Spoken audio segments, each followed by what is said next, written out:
بسم اللہ الرحمن الرحیم۔ جناب، خبریں آج آپ کے ساتھ میں نے دو شیئر کرنی ہیں۔ ایک خبر تو آپ نے تھم نیل پہ پڑھ لی ہوگی کہ یہ مبشر لقمان صاحب نے کیا کہہ دیا، یہ تبدیلی کے معماروں کو کیا ہو گیا، آپ نے تھم نیل پہ دیکھ لیا ہوگا۔ ایک تو اس کو ڈسکس کروں گا، دوسرا یہ کہ پنجاب پولیس نے ایک ڈکیٹی کے ملزم کے گھر کا کرایہ کیوں دیا۔ آپ یقین کیجئے، یہ میں نے سٹوری پڑھی، میرے تو رونگٹے کھڑے ہو گئے۔ آ جائیں جناب پہلے مبشر لقمان صاحب کی خبر پہ۔ مبشر لقمان صاحب فرماتے ہیں، یہ میں سب بتاؤں گا کہاں فرماتے ہیں، کدھر فرماتے ہیں۔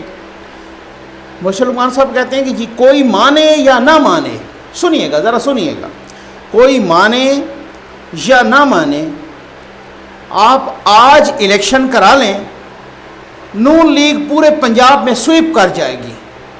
پھر کہتے ہیں اس سے فرق نہیں پڑتا کہ مریم نواز خاموش ہوں یا نہیں، نواز شریف لندن میں بیٹھے ہوں یا ہسپتال میں ہوں یا کہیں کافی پی رہے ہوں، وہ سویپ کر جائیں گے۔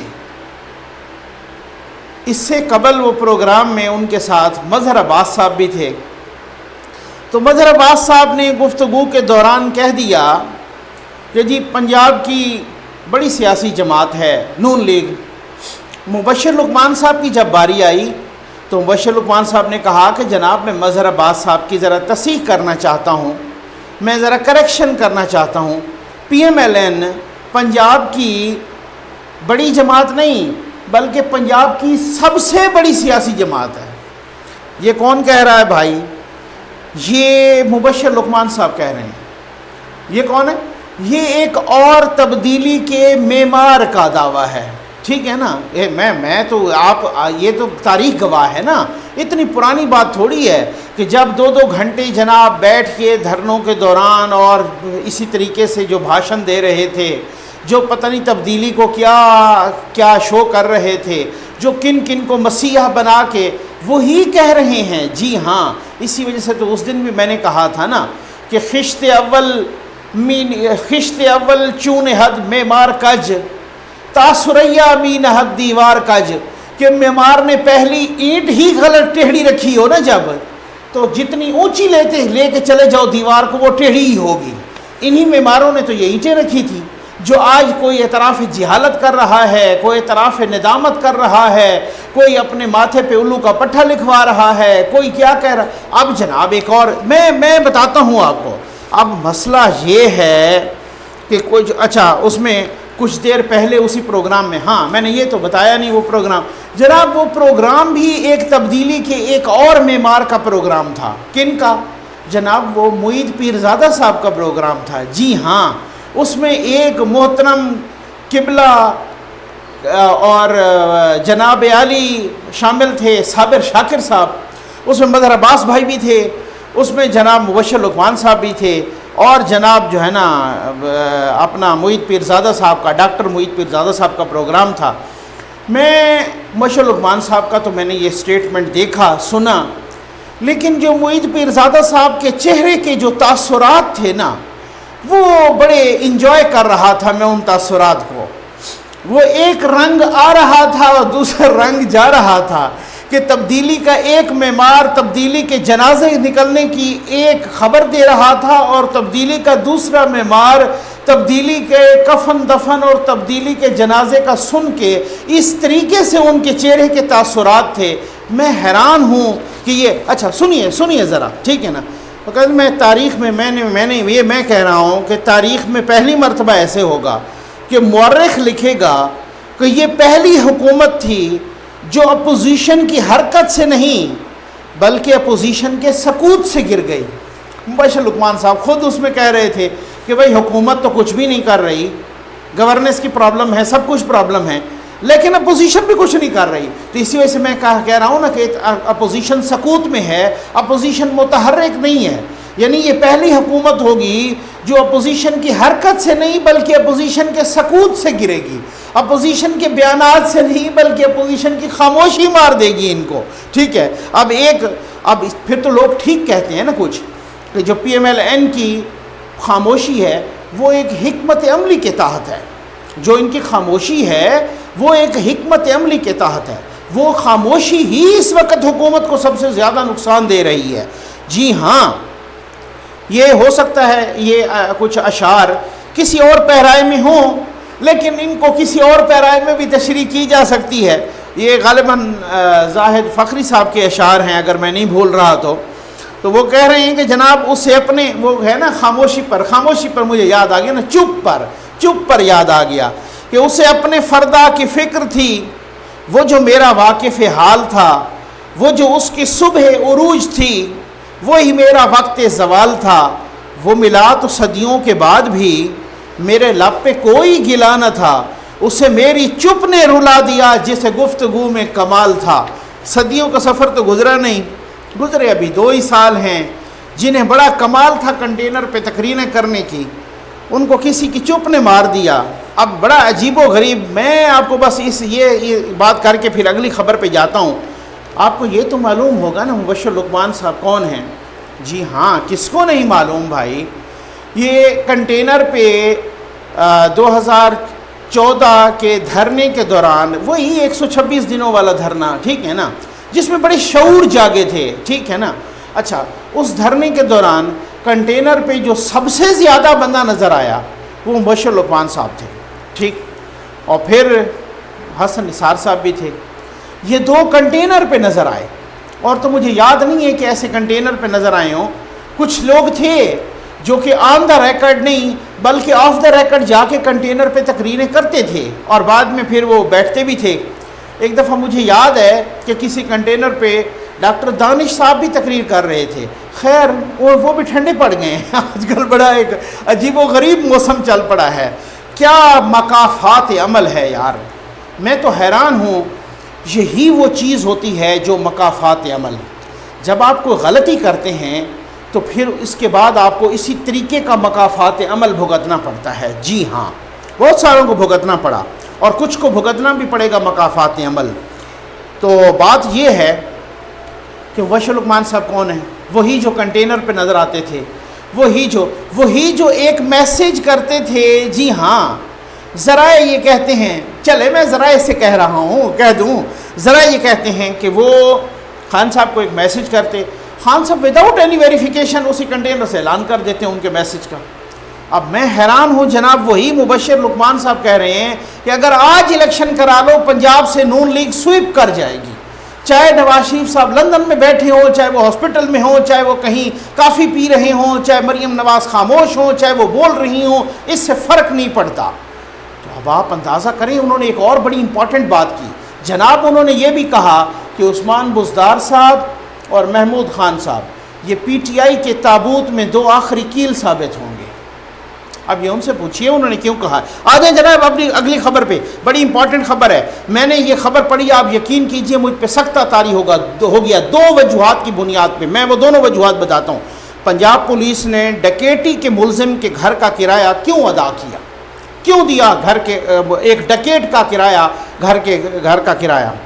گجرانوالہ میں سول لائن تھانہ ہے جناب، چند روز قبل ایک ڈکیٹی کا سراغ ملا، اور وہ ڈکیٹی کا سراغ ملا بلکہ پولیس نے وہ جو لوٹی ہوئی رقم ہے یا مال مسروقہ ہے وغیرہ وہ بھی برآمد کر لیا۔ اچھا، کیس بڑا تگڑا تھا۔ پولیس کہہ رہی ہے کہ جناب ہم نے یہ سوچا کہ تفتیش تو مکمل ہو گئی ہے، اس میں کسی بھی قسم کا، اور ہم اپنی طرف سے بالکل سیٹسفائیڈ تھے، ہم نے کہا جی سب کچھ پورا ہے، ملزم کے بچ نکلنے کے کوئی چانسز ہی نہیں ہیں، ٹھیک ہو گیا نا جناب، اور مزید تفتیش کی ضرورت بھی نہیں ہے۔ ہم فائل بند کرنے لگے تھے، اتنے میں دیکھا کہ ایک خاتون اپنے 5 بچوں سمیت تھانے میں داخل ہوئی۔ ڈی ایس پی صاحب بھی بیٹھے تھے، باقی عملہ بھی بیٹھا تھا، ٹھیک ہے نا۔ وہ تھانے میں داخل ہوئی، خاتون اپنے بچوں سمیت فرش پر بیٹھ گئی۔ خاتون نے پولیس والوں کو مخاطب کر کے کہا کہ میں اس ڈکیٹی کے ملزم کی اہلیہ ہوں، بیوی ہوں، اور یہ اس کے 5 بچے ہیں۔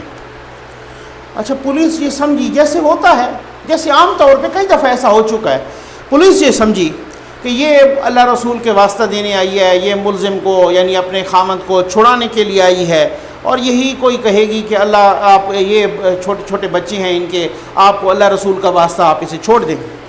لیکن پولیس کہتی ہے کہ اس وقت ہم ششدر رہ گئے، ہم حیران رہ گئے کہ جب اس نے ملزم کو چھڑانے کی بات نہیں کی، اس خاتون نے کہا کہ ہم ملزم کو چھڑانے کے لیے نہیں آئے، بلکہ یہ کہنے آئے ہیں کہ ہمیں بھی تھانے میں رکھ لو، بلکہ یہ کہنے آئے ہیں کہ مجھے اور میرے بچوں کو بھی میرے خامند کے ساتھ جیل بھیج دو، کم از کم کھانا تو ملے گا، کم از کم چھت تو ملے گی، کئی دن سے فاقے ہیں، 3 ماہ کا کرایہ نہیں دیا، مالک مکان سامان باہر پھینکنے کے لیے تیار بیٹھا ہے ہمارا۔ پولیس نے اس خاتون کو کچھ تسلی دی، خاتون گھر چلی گئی۔ پولیس نے جا کے اس کے اہل محلہ سے یعنی علاقے والوں سے پوچھ گچھ کی، معلوم ہوا خاتون بالکل ٹھیک کہہ رہی ہے۔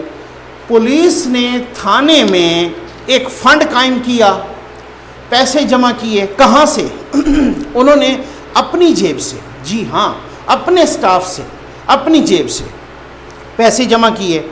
دوسرے دن وہ پولیس اسی ملزم کے گھر گئی، انہوں نے جا کے دق الباب کیا، اس نے سمجھا کہ یہ پھر ہمیں گرفتار کرنے آئے ہیں، لیکن وہ خاتون کہتی ہیں کہ میری حیرت کی انتہا نہیں رہی کہ جب پولیس نے ہمیں آ کے ایک اچھی خاصی اماؤنٹ دی اور کہا کہ یہ کرایہ بھی اس سے ادا کرو 3 مہینے کا، اور اگلے چند مہینے جو ہے نا سکون سے گزارو۔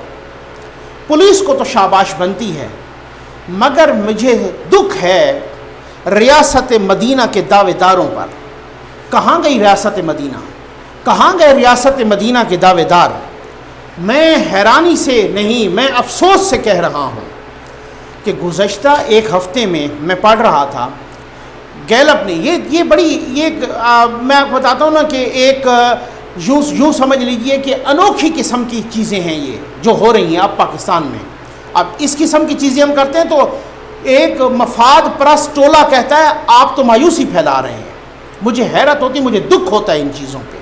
گزشتہ ہفتے میں گیلپ کا ایک سروے پڑھ رہا تھا، انہوں نے کہا کہ جناب پاکستان کے 21 لاکھ خاندانوں یا گھرانوں نے گھر کا سامان بیچ کر اپنی ضرورت پوری کی۔ یہ گیلپ کا سروے کہہ رہا ہے 21 لاکھ لوگوں نے نہیں، 21 لاکھ خاندانوں نے، 21 لاکھ گھرانوں نے، یہ تقریباً کوئی 7% سے زیادہ بنتے ہیں گھرانے، ٹھیک ہے۔ اچھا اب آپ بتائیں، ایک عام طور پہ آپ کا آج کل گھرانہ جو ایک خاندان 5 سے 6 افراد پہ مشتمل ہے، چلیں آپ 5 بھی افراد پر لگا لو تو یوں سمجھ لیں 1 کروڑ سے زیادہ لوگوں نے اپنی ضرورت پوری کی سامان بیچ کے، استری بیچ دی، پنکھا بیچ دیا، ہیٹر بیچ دیا وغیرہ، سائیکل بیچ دی، موٹر سائیکل بیچ دی وغیرہ، یہ اس طرح کی چیزیں، گھر کی اشیاء اس طرح کی بیچ کے کھانا برابر کیا۔ یہ حالات ہو گئے ہیں پاکستان میں۔